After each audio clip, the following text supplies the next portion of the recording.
So a young girl asked her father, "Dad, where?" And her dad gave her a very long explanation of, well, over the course of millions of years, there was evolution and a single-celled organism split into more than one cell and eventually evolved into plants and animals, and we're very closely related to primates, so the monkeys that you see are actually our distant cousins, and that's where people came from. And so, like any good child, she went and asked her mom, "Hey mom, where do people come from?" And her mom said, well, God made everyone, and God made the first man and the first woman and placed them in a beautiful garden and gave them good things to eat and a lovely place to live. And the young girl said, well, when I asked Dad, he talked about cells and monkeys and things. And the mom said, well, dear, he was talking about his side of the family.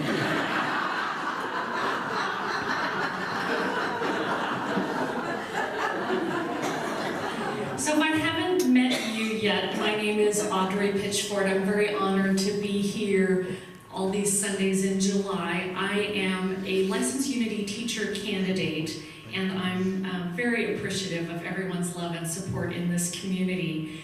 We have been working with an affirmation all month, and this is in your calendar, and I don't know if folks have it handy, but I'll say it and then let's affirm it together.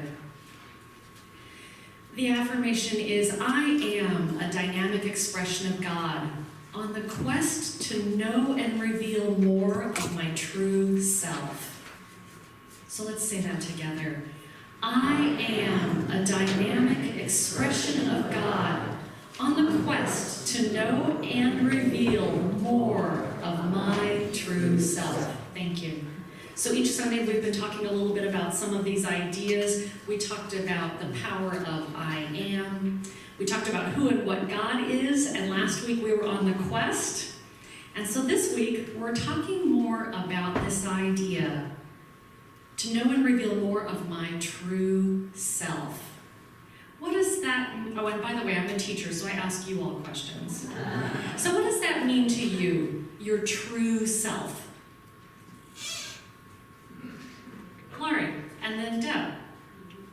Who I am underneath all the other ego, old puppy. Okay, who I am under all that ego stuff. Thank you, Laurie.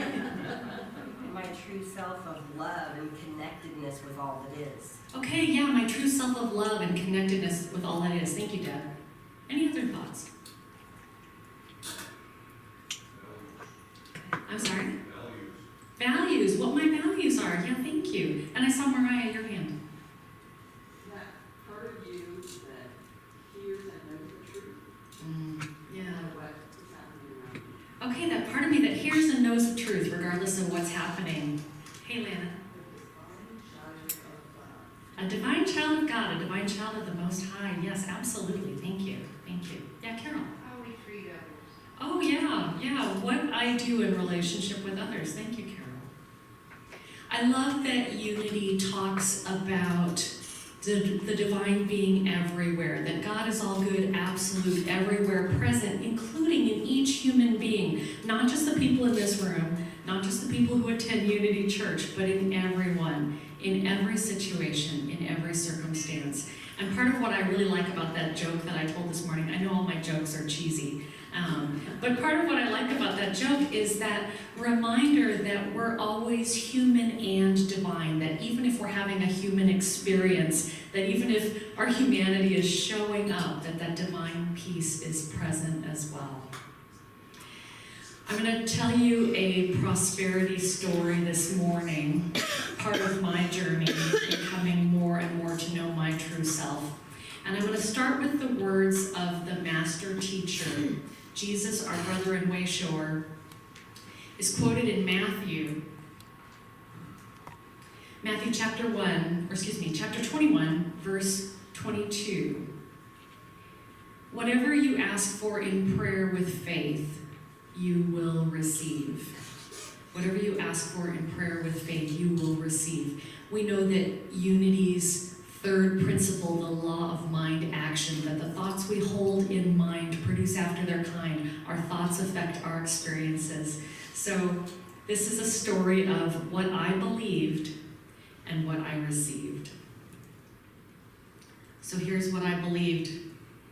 My sister doesn't love me. You know how I know? She forgot my birthday. True, I had gotten a little mad at Facebook, and I took my birthday off of there. But July 15th passed, and I got no phone call and no text from my sister. And the story I told myself was, she just must not love me anymore. Now, the sad truth, this was 2 years ago. This was in July of 2017. But the sad truth was I had been telling myself this story about my sister for a long time. We had grown up really close. We were only 13 months apart. We looked enough alike that people thought we were twins, and we were inseparable as children. And then we got to adulthood. I got married in my 20s and right away started helping my husband raise his daughter. And my sister stayed single long into her 30s and went on exotic vacations with her other single friends. By the time she got married in her late 30s and had her children, Greg and I were already empty nesters and grandparents. She had stayed in the conservative church of our childhood, and I had left organized religion for probably a decade before I found metaphysical Christianity. So in my heart, I believed that we had nothing in common anymore. And even though I felt sad and I wanted a greater connection with her, I was telling myself this story, that she was the one who didn't care about me. Here's what else I believed. Prosperity doesn't care about me. Prosperity's for other people. Now this was a year later, the summer of 2018, early July, and I have a very wise prayer partner. Some of you know her. Her name is Lynn Bremer. And Linda wanted to work through a prosperity book that we had worked through before. It's called The Abundance Book by John Randolph Price. I don't know if anyone's ever heard of that. It's been around for a while, yeah. And I thought, that book didn't work for me last time. Why is it gonna work for me today? But I love and respect my prayer partner, so I said, all right, I'll do this little prosperity book. Now, it's a 40-day program. The third day of the prosperity program, I was sitting there in meditation, contemplating what it might be like to turn some of my problems over to the divine. I wasn't willing to do it yet, I was just contemplating it. And I heard this little voice in my head say, you might have to ask for help. I was kind of horrified, and I pushed that thought away really quickly, because for me, sometimes asking for help is very difficult. Fourth day of the prosperity program. I'm in meditation again, and I had an even greater awareness. I realized that I was saying no all the time, and that I was saying no to my good. I was saying no to offers of help. I was saying no to money. I was even saying no to my poor husband who was trying to schedule a birthday party for me. And I realized every time I said no, I was pushing prosperity away. This was a huge awareness for me. And I realized that to start having a greater experience of abundance and prosperity in my life, I would need to start saying yes. So I made myself a list that day of everything that I could ask for help with. And some of the items on the list were small things like asking for help with cleaning or asking for help with planning a birthday party. And some of the items on the list were large, like asking for a refund from an airline that had already turned me down 3 times when I was trying to get refunded for an airline ticket. And I made myself a promise that I was going to ask for help for every single thing on my list. And I felt excited, but a little nervous too. Now what day are we up to? Was it day 5? It was, okay, I was just on day 4. Now I'm on day 5. Day 5 of the Prosperity Program. I asked for help with cleaning, and my husband said yes. I asked for help with planning the birthday party, and I received that help, and I said yes. I asked the airline for a full refund of my airline ticket, and the airline said yes. Wow, I know. Then my sister called me. And my sister made me an offer. And she said, hey, I know you're going to Unity Village soon and you're flying out of Portland. My sister lives in Vancouver. She said, how about you park your car at my house and I'll take you to the airport. And I said, I'll think about it. Because I didn't want to say yes. That was day 5. Day 6, I was not very happy because I knew I needed to say yes to my sister's offer to continue to allow the flow of prosperity. So I said yes. Day 7, the Prosperity Program. It's my birthday again, July 15th. And I drove down to my sister's house in Vancouver. She seemed very happy to see me. She took me to the airport, bought me breakfast, and while we were there, she wished me happy birthday and gave me a very personal gift. And I was really surprised and touched. And here's what I believed. My sister loves me. My sister cares about me. Prosperity loves me. I left on my trip for Unity Village feeling very abundant and very grateful for my time with my sister. I got to Unity Village. I had to rent a car. Something happened with my car. I don't remember what. There I am at the rental car counter. And the guy behind the counter says, hey, I noticed it's your birthday. I said, yeah. He says, it's your lucky day. And I said, I know, right? And he said, I'm going to give you an upgrade. And I said, yes. And I'm not a car person, but he rented me for no additional money a 2018 black Mustang GT.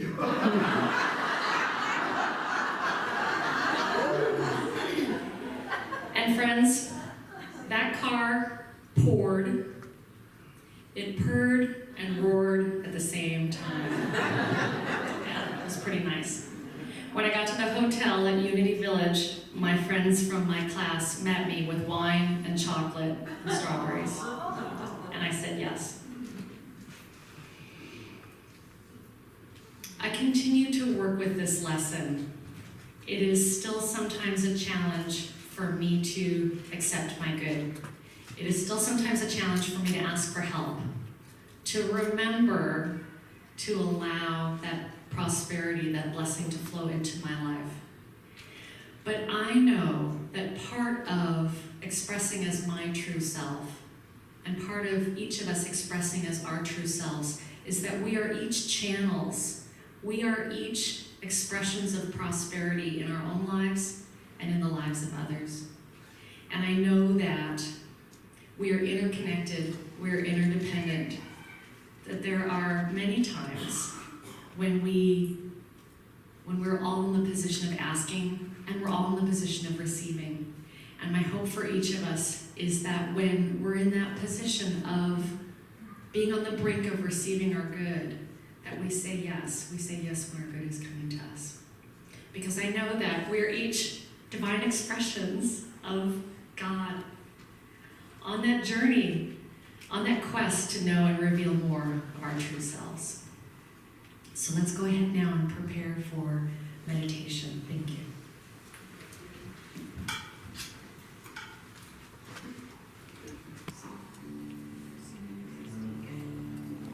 Okay.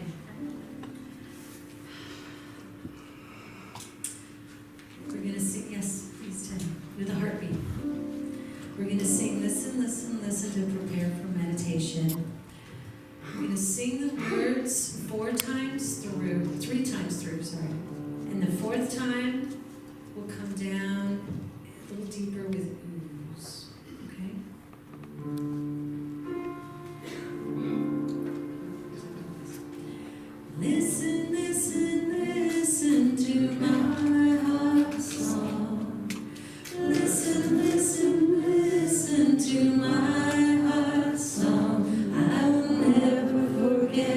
you. I will never forsake you. I will never forget you. I will never forsake you. Listen, listen, listen to my heart song. Listen, listen, listen to my heart song. I will never forget you. I will never forsake you. Never forget you. I will never forsake you. Listen, listen, listen to my heart song. Listen, listen, listen to my heart song. I will never forget you. I will never forsake you. I will never forget you. I will never forsake you.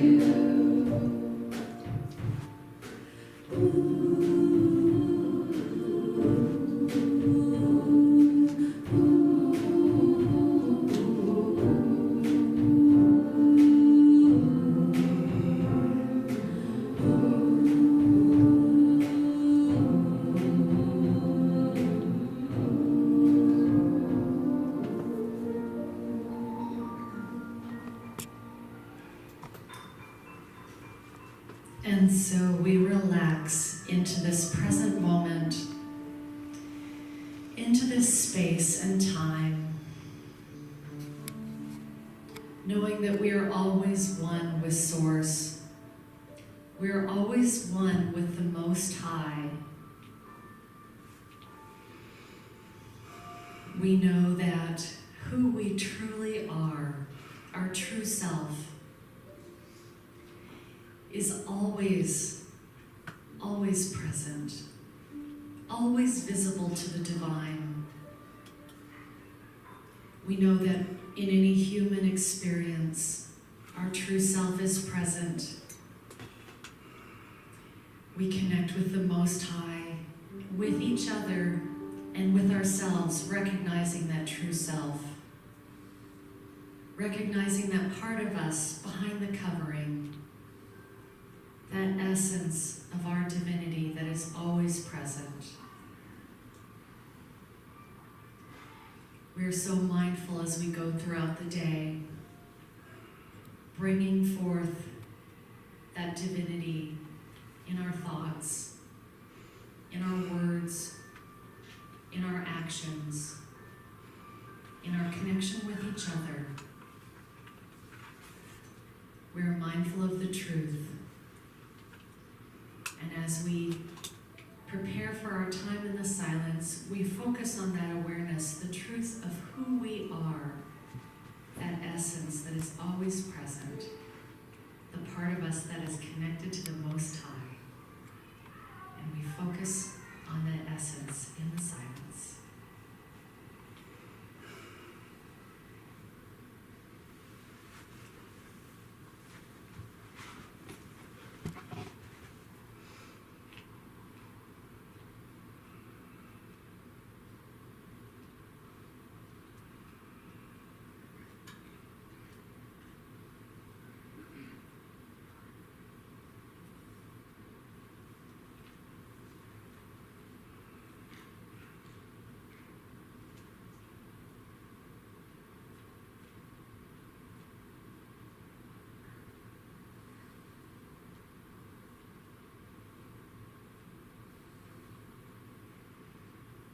We know that God is eternally our partner. We know that our reach is further than our human arms, that we have an impact even greater than we can imagine or realize.